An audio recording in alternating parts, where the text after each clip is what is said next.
بسم اللہ الرحمن الرحیم۔ السلام علیکم۔ مور کو جنت سے کیوں نکالا گیا؟ آج کی ویڈیو میں ہم اس بات پر ڈسکس کریں گے۔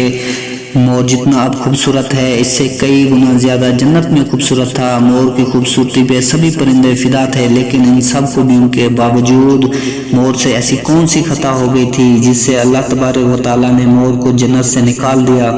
اللہ تبارک و تعالیٰ نے جب حضرت آدم علیہ السلام اور اماں ہوا کو پیدا فرمایا، اس کے بعد ان کو جنت میں بھیج دیا۔ وہ دونوں جنت میں بہت ہی پرسکون رہتے تھے، بہت ہی لذیذہ میوے پھل کھایا کرتے تھے، لیکن ایک اناج جس کو کھانے سے اللہ پاک نے انہیں منع فرمایا، اور وہ اناج گندم تھا۔ چونکہ شیطان حضرت آدم علیہ السلام کی وجہ سے ہی جنت سے نکالا جا چکا تھا، اسی وجہ سے شیطان کی حضرت آدم علیہ السلام سے دشمنی ہو گئی تھی۔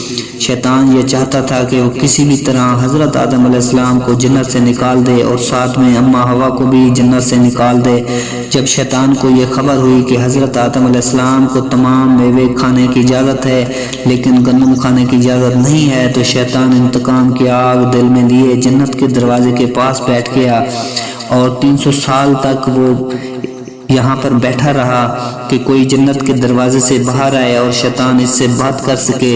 ایک دن اچانک سے مور جنت سے باہر آ گیا۔ شیطان اس کو دیکھتے ہی بہت خوش ہو گیا۔ شیطان نے پوچھا، اے خوبصورت پرندے، تم کون ہو؟ مور بولا، میں مور ہوں، اب تم اپنا تعارف کرواؤ۔ شیطان نے جواب دیا کہ میں عالم قریبہ کا ایک فرشتہ ہوں، میں اللہ پاک کی عبادت سے ایک پل بھی غافل نہیں ہوں، میں چاہتا ہوں کہ میں جنت میں جاؤں، وہاں کی نعمتوں کا اپنی آنکھوں سے مشاہدہ کروں۔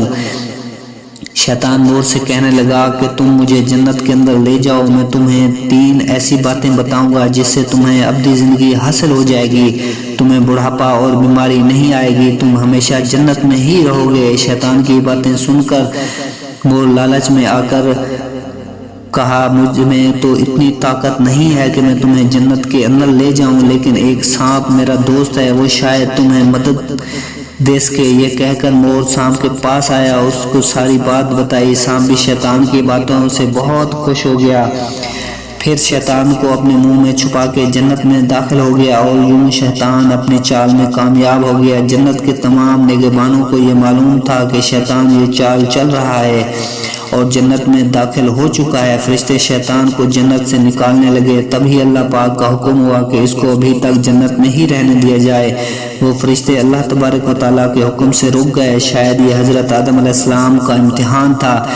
شیطان حضرت آدم علیہ السلام کے پاس اور اماں ہوا کے پاس جا کر اپنی محبت کا اظہار کرنے لگا۔ وہ دونوں ہی شیطان کو پہچان نہ سکے، کیونکہ ماضی کے مقابلے میں شیطان کی شکل تبدیل ہو چکی تھی۔ شیطان کہنے لگا کہ میں چاہتا ہوں کہ آپ دونوں ہمیشہ جنت میں اسی طرح زندگی گزاریں، ہمیشہ خوش رہیں۔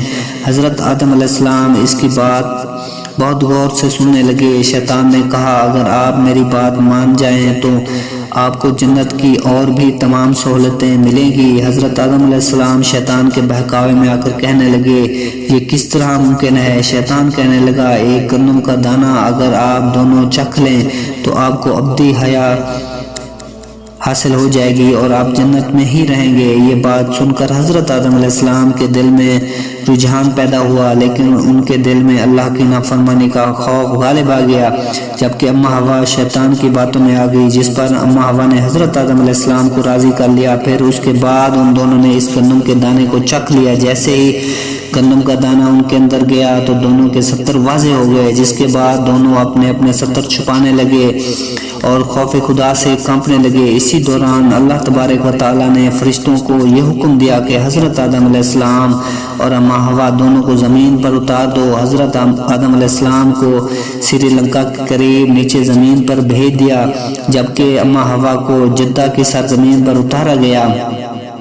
جن خوبصورت پیروں سے چل کر مور شیطان کو جنت کے اندر لے کر آیا تھا، وہی خوبصورت پاؤں اللہ پاک نے مور سے لے لیے۔ سانپ جو اپنے منہ میں شیطان کو چھپا کر لایا تھا، اس کے منہ میں خوبصورت خوشبو کو چھین کر اس کے منہ میں زہر ڈال دیا گیا۔ پھر مور کے ساتھ ساتھ شیطان کو بھی جنت سے نکال دیا گیا۔ تو دوستو، امید کرتے ہیں کہ آج کی ہماری ویڈیو آپ کو ضرور پسند آئی ہوگی۔ اگر ویڈیو اچھی لگی ہو تو اس کو ایک لائک لازمی کر دیں۔ ملتے ہیں نیکسٹ ویڈیو میں، تب تک کے لیے مجھے اجازت دیجیے۔ اپنا ڈھیر سارا خیال رکھیے گا۔ اللہ حافظ۔